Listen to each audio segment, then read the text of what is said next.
un proche de Kylian Mbappé, alors qui conserve l'anonymat, nuance un peu la version officielle. Regardez le passage.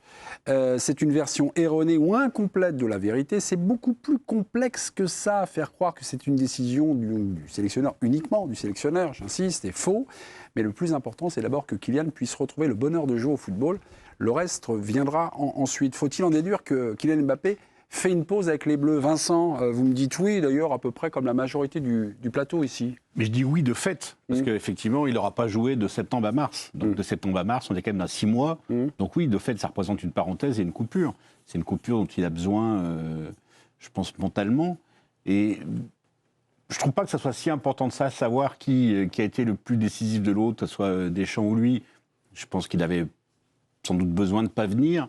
Et que Deschamps l'a pris sur lui. Mais on peut tout à fait interpréter ça dans le sens où on veut, parce que de toute façon, on n'a pas la vérité. C'est beaucoup plus complexe que ça. C'est pas, dire cette source-là ne flingue pas non plus Deschamps. C'est quoi la complexité? Vous, Mélisande, vous faites du principe, vous partez du principe dans ce feuilleton-là, tout le monde ment ou tout le monde ne dit pas la vérité. On ne saura jamais. Donc, c'est souvent le cas, en fait, quand il y a des versions comme ça qui s'opposent. Effectivement, Deschamps, dans une conférence de presse qui n'était pas d'une clarté limpide, l'a pris sur lui.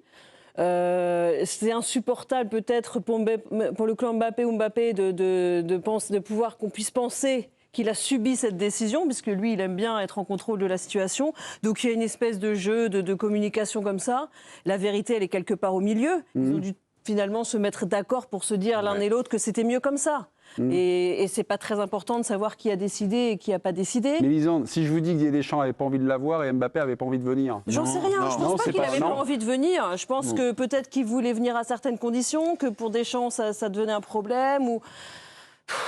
Moi, je pense qu'il y en avait un qui avait plus pas envie que l'autre. Il a un statut particulier avec le brassard. On peut pas, un capitaine, tu peux pas lui accorder. Enfin voilà, il est forcément plus exposé en tant que capitaine. Ouais. Donc est-ce que c'était la bonne idée de lui donner le brassard? On va pas revenir sur ces débats-là. Ouais. Et du coup, quand il vient, tu sais qu'il va être exposé, qu'il va être médiatisé. Peut-être qu'il n'avait pas envie de ça et que Deschamps n'avait pas non plus envie qu'il s'échappe de l'examen. Enfin, on n'en sait rien. En tout cas, il n'est pas là. L'impression que j'ai, c'est que Deschamps, il n'a pas fait ça contre Mbappé. C'est-à-dire qu'il n'a pas fait, je pense plutôt qu'il a quand même voulu le protéger sur le coup, globalement. Parce qu'au regard de l'opinion publique, Vincent, c'est quand même compliqué de dire publiquement aux gens, oui, je voulais prendre Mbappé, mais il ne veut pas venir.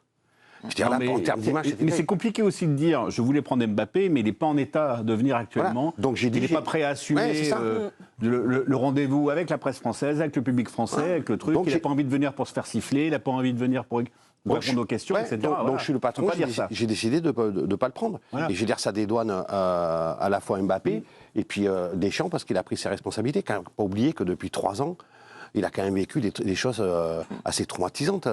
Notre ami Mbappé, entre le tir au but à l'Euro 2021, ses problèmes extrasportifs avec le Paris Saint-Germain. C'est surtout ça, le tir au but, il s'en est bien remis. Il a aussi mis 3 buts en finale de la Coupe du Monde. Oui, mais qu'il a perdu. Oui, d'accord. Non, mais aussi, je veux dire, tu veux marcher dans les traces de Pelé en devenant le deuxième joueur à gagner 3 Coupes du Monde. Tu reviens en finale 4 ans après, ce qui est un exploit colossal. Tu marques 3 buts. Qu'à part Georges Hurst avait fait en 66 avec les Anglais, et tu la perds la finale. C'est quand même compliqué. Entre-temps, tu perds une finale de Ligue des Champions avec le Paris Saint-Germain. Ouais, mais moi, je pense que c'est depuis un an, Bernard. C'est depuis un an le problème. Le problème, c'est depuis un an, c'est quoi? On va juste afficher la mêlée, ça fait beaucoup. Le mot d'excuse, c'était vendredi, donc voilà. Alors, le mot d'excuse, MAUX, il souffre de quoi, le Kix? Il a... dépression, un burn-out, quoi? Il y a plusieurs choses. Je pense d'abord que c'est quelqu'un de plus fragile qui veut bien l'admettre mentalement, ou en tout cas qui se pose plus de questions que la moyenne. On sait qu'il est assez brillant, c'était un enfant précoce, donc pas forcément adapté à tous les modèles sociaux des enfants de son âge. Mais moi, je pense quand même qu'il a été harcelé par son club la saison dernière, clairement. À plusieurs reprises, que si c'était dans une entreprise normale, il aurait pu porter plainte pour harcèlement, il aurait gagné 1000 fois. Et que à partir de là, il y a les choses se sont enchaînées tout doucement. Il y a des choses dont il est coupable, c'est évident. Lesquelles? Pour nos téléspectateurs, parce non, que Kylian n'est pas très populaire. Dans le foot, par exemple, il ne fait pas assez d'efforts sur le terrain pour les autres, il fait des choses comme ça, voilà, il est coupable de certaines choses. Mais je trouve qu'il est victime d'autres, mais voilà. Mais là, sur le brassard, la question reste, on va dire, enlever le brassard, la question laisse... C'est un peu entrouvert là. Mais Deschamps, je pense qu'il ne sait pas du tout quand Mbappé reviendra en équipe de France, en fait, comme nous. Moi, je ne sais pas si en mars, Mbappé aura envie de revenir en équipe de France. C'est plutôt la tendance. Il n'y a pas de raison de penser ça. C'était la tendance qu'il revienne en novembre. Là. Non, mais là, compliqué, ça va vite entre octobre et novembre. Il se passe qu'un mois. Là, en mars, tu as quand même le temps de voir venir. Je pense pas qu'on puisse imaginer que sa carrière en bleu est terminée, Hugo. Non, je suis pas en train de dire Deschamps, il s'est posé la question de dire je vais donner le brassard de capitaine un peu trop tôt par rapport à ses illustres prédécesseurs comme Platini, qui n'était pas capitaine en 82, mais c'était Trésor, ou Zidane, qui l'a été sur la fin de sa carrière, et c'était entre-temps Deschamps et Marcel Desailly qui l'avaient. C'est ça que tu es en train de dire? Non, je suis pas en train de dire ça. Je suis en train de dire. Il était capitaine au même âge que les principaux joueurs d'équipe de France, Bernard, à peu de choses près. À 6 mois près, il était capitaine au même âge. C'est pas une question d'âge. Non, au même stade de la carrière. Si tu regardes, une fois que Griezmann a pris sa retraite, tu regardes le truc, de toute façon, s'il fallait en nommer un maintenant et qu'il joue maintenant, ça sera encore lui. Oui. Parce que tu penses que si Griezmann avait hérité du brassard, il aurait quand même mis fin à sa carrière internationale? Que Griezmann? Oui. Bah oui, parce qu'à un moment, tu peux plus, et le moment est arrivé pour lui, donc c'est indépendamment du brassard. Claire Bricogne, des nouvelles de Kylian Mbappé qu'on suit à la trace. Hier, on va vous montrer les images d'hier, mais aujourd'hui, retour à Madrid et retour à l'entraînement. Les images d'aujourd'hui, justement, on va aussi se connecter pour les regarder. Il était à l'entraînement sans les internationaux donc, du Real. On l'aperçoit plutôt sourire. Tout sourire, c'est ce qu'on nous a rapporté. En tout cas bien. Voilà, pas tout sourire, c'est pas la bonne expression, mais en tout cas avec le sourire quand même pour Kylian Mbappé qu'on a aperçu. Il peut sourire quand même. Il continue un peu de sourire parfois quand même. Hier, il y avait une photo que j'ai découvert parce que, par surprise, j'ai dit tiens, le gars est à Paris, il publie un petit truc sur son compte Instagram, il fait une partie de padel avec Achraf Hakimi et Arnaud Tenas, ses anciens coéquipiers au PSG. Donc il affiche son bonheur de jouer avec, il dit la Team Blue, bleu. Qu'est-ce que tu sous-entends ? En pleine actu équipe de France, merci, c'est un devoir. Sous l'espièglerie, là, vous voyez quelque chose, une forme de ressentiment, un petit truc, ou alors pas du tout, non? Il occupe constamment le terrain médiatique, quoi. Non. Il vaut mieux être pris en photo en train de faire du sport que qu'être à Stockholm.